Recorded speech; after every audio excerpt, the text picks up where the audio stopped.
তো আজকে আমরা চলে এসেছি টাটা মোটরসের চার্টে। যদি আমরা এই স্টকের সাপোর্ট লাইন দেখি তাহলে দেখুন এই এরিয়াটা একটা সাপোর্ট হিসাবে কাজ করছে, দেখুন এই এরিয়াটা।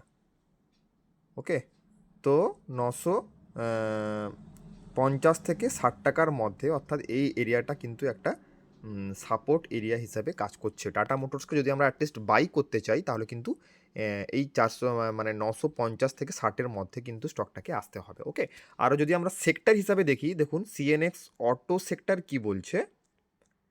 সিএনএক্স অটো, যদি আমরা সিএনএক্স অটো দেখি, দেখুন সিএনএক্স অটো কিন্তু ব্রেকআউটে রয়েছে এবং ব্রেকআউট করে কিন্তু স্টকটা রিটেস্ট করার চেষ্টা করছে। ওকে, তো এই স্টকটাকে যদি আমরা বাই করতে চাই টাটা মোটরস, তাহলে দেখুন সিএনএক্স অটোকেও কিন্তু এই যে আমরা লাইনটা এঁকেছি এই লাইনের ওপরে কিন্তু একটা রিটেস্ট সিগন্যাল কিন্তু দিতে হবে, তারপরে আমরা স্টকটাকে বাই করব।